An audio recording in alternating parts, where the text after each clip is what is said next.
This is the 7th such discovery in just the past month. Divers pulled the man's body out of the bayou yesterday morning. America, we need to talk about what's happening in Houston, because I'm about to tell you something that's going to make you question everything you think you know about how crime gets reported in this country. 53 bodies have been pulled out of the Houston Bayou since 2023. 53! And officials are still saying that there's no serial killer.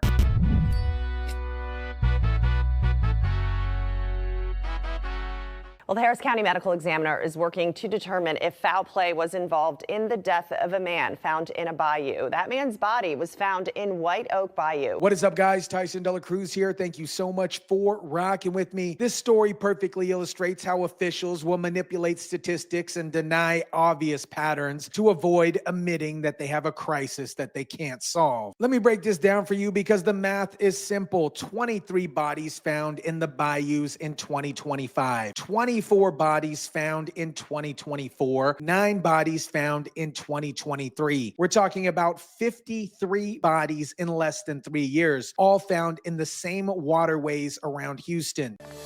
With so many rumors swirling about the bodies found in the bayous, KHOU 11 Investigates is taking a closer look. Our team went back 3 years and analyzed the cause and manner of death for each body found. But here's what really gets me. We are just now starting to hear about this pattern. Where was the media coverage when body number 10 was found? Where were the warning signs when body number 20 surfaced? Why are we just learning about this systematic discovery of bodies now? The Harris County Institution of Forensic Science reports a clear escalation pattern. 9 bodies in 2023, 20 in 2024, and 24 so far this year. This isn't just random. This is an acceleration pattern that suggests somebody is getting more confident, more reckless, and more desperate. In 2023, it examined 9 bodies in Houston bayous, 20 bodies in 2024, and so far this year, 24 bodies. And here's the most telling statistic from medical examiner analysis. 23 cases are listed as undetermined, meaning they can't establish circumstances of death with reasonable medical certainty. 15 deaths ruled as accidents, with 13 of those being drownings. Only 3 cases ruled as homicides. Think about that for a second. Out of 53 bodies found in the bayous over 3 years, only 3 are officially classified as homicides. Either Houston is the most accident-prone population in America, or somebody is getting very good at making murders look like accidents. Let me tell you about Anthony Curry, because this story represents what's happening to dozens of families in Houston. His sister, Alexis, describes him as a superhero, a father, a son, a brother who was focused on being better for himself and his son. My brother was like my superhero. A brother, a son, and a father. Alexis Curry is remembering her late brother, Anthony Curry. Anthony's death was ruled as an accidental drowning with PCP and ethanol in his system, but his sister's response tells you everything you need to know about the official narrative. That ain't my brother. He'll come to my house, go to my sister's house, so he'll go somewhere and chill off before he just go jump in some water. This is a pattern we're seeing in multiple cases. Families knew their loved ones who understand their habits and behaviors are being told that these people just randomly decided to go swimming in Houston's bayous and accidentally drown. Anthony wasn't homeless. He was living with his girlfriend 5 minutes from where his body was found. He was working as a barber and in construction. He had family support, a place to go when he needed help, yet somehow he ended up dead in the bayou, and officials want you to believe that it was just an accident. And your brother wasn't homeless? No, he was not. Alexis tells me her brother was living with his girlfriend about 5 minutes away from where his body was found. The last time Alexis heard from Houston police about her brother's case was in July. Her brother was found in May, and the last contact from investigators was 2 months later. That's not how you investigate a potential serial killer case. That's how you handle cases you want to go away quietly. Here's what law enforcement doesn't want to admit. These aren't random locations across the city. These are specific bayous where someone clearly knows the area, knows the current, knows how long it takes for bodies to surface.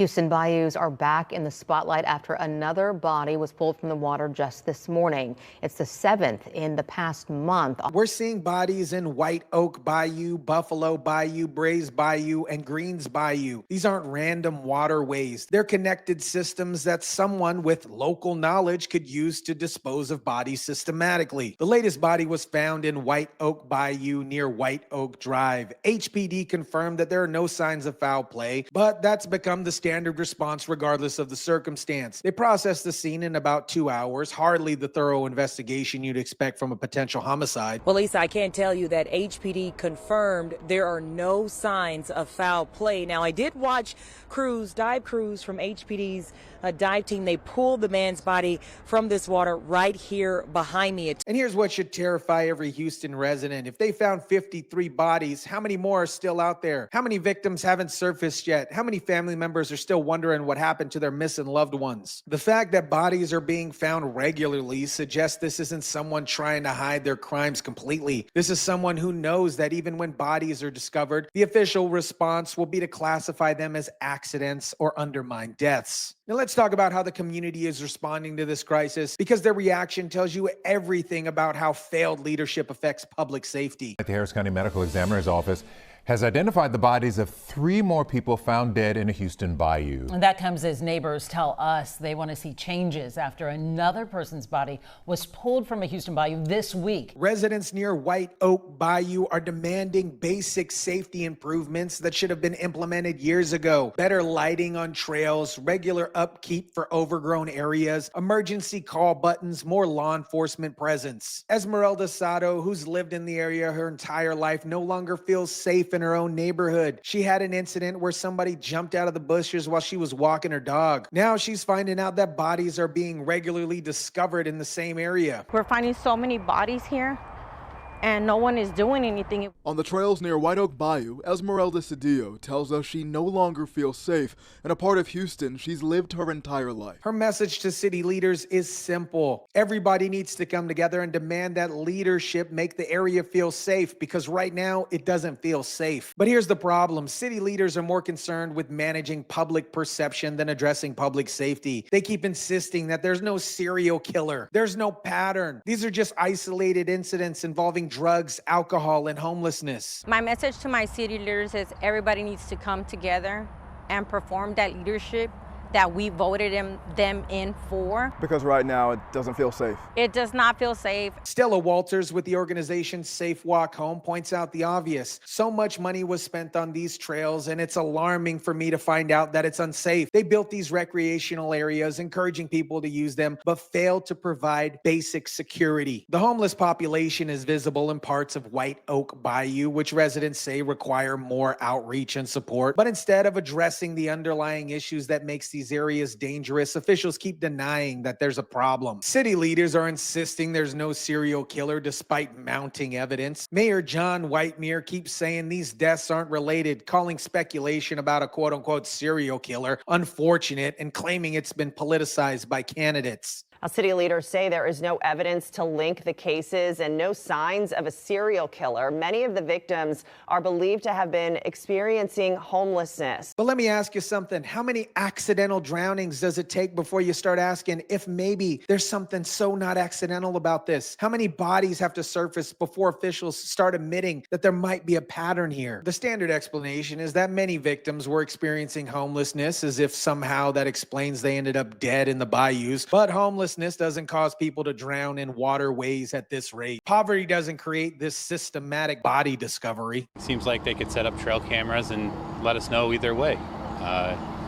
Am I concerned for my safety? No, but there are a lot of people who are at risk, and they deserve to be looked after too. Even residents are suggesting basic investigative measures that officials haven't implemented. Trail cameras, increased patrol, better monitoring for these areas. But instead of taking proactive steps, the response is to downplay the threat and hope it goes away. The Harris County Sheriff Office conducted what they called enforcement action, but won't release details about arrests or charges. They're treating this like routine business while families are demanding answers and communities are living in fear. This is exactly the kind of response you get when officials care more about their crime statistics than citizen safety. They'd rather call 53 deaths a coincidence than admit they have a serial killer that they can't catch. Now, here's what law enforcement doesn't want to admit. They've been chasing this killer since at least 2022, maybe even earlier. The escalation pattern from 9 bodies in 2023 to 24 bodies in 2025 suggests someone's been operating for years and getting more confident. We are learning this is actually the 16th body found in Houston's Bayou so far this year, and I believe would be about the 6th in a matter of weeks. But instead of admitting that they have a serial killer problem, officials are still trying to downplay it. They're calling these deaths accidents, suicides, drug-related incidents, anything except the obvious here. Age range of victims tells a story that officials don't want to acknowledge. We've got victims from 15-month-olds to 83-year-olds. That's not somebody targeting a specific demographic for personal reasons. That's someone who kills for the sake of killing. Obviously, city leaders, even Houston's mayor, have been speaking about this and have adamantly denied that there is some sort of a serial killer or issue here in the city. The diversity of victims, different races, different genders, different ages, isn't random. It's calculated. If you want to design a killing spree that couldn't be easily profiled, this is exactly what you do. You target different demographics to avoid creating a clear pattern that law enforcement can't follow. In my opinion, this isn't the work of somebody acting on impulse. This is someone with a system, a method, and the local knowledge to execute it repeatedly without getting caught. The most frustrating part about this story is the complete failure of the investigative response. Families like Alexis Curry's are being left in the dark for months. Cases are being closed as accidents without a thorough investigation. Patterns are being ignored in favor of maintaining comfortable statistics. We still don't know nothing, and it's been months. Do you feel like you're left in the dark? I really do. We still don't know anything, and it's been months. That's not how you investigate potential homicides. That's not how you handle cases where families are demanding answers. That's how you manage cases you want to disappear quietly. The medical examiner's office is overwhelmed, with most cases of death still pending months after bodies are discovered. But that delay works in the favor of officials who want to avoid admitting that there's a pattern here. By the time autopsy results come back, public attention has moved on. The media has stopped covering individual cases. Families are left to grieve alone while the next body surfaces and the circle repeats itself. The manner of death in 23 cases is undetermined, meaning it's not possible to establish circumstances of death with reasonable medical certainty. 23 cases classified as undetermined out of 53 total bodies. That's not a medical limitation. That is a systematic failure to properly investigate suspicious deaths. When half of your cases can't be classified, you're either dealing with an incredibly sophisticated killer or incredibly poor investigated work. The fact that only 3 cases out of 53 have been ruled homicides suggests that officials are going out of their way to avoid classifying these deaths as murders. It's easier to call something an accident rather to admit that you have an active serial killer on the loose. Here's what every resident in Houston should be asking. If this isn't a serial killer, what is it? What's the alternative explanation for 53 bodies in the bayous over 3 years? Drug overdoses that all end up in the water? Accidental drownings that happen to cluster in the same locations? Suicides that follow the exact same pattern? Mass homelessness that somehow causes people to drown in unprecedented rates? Since September 15th, the bodies of 7 people were recovered across Houston.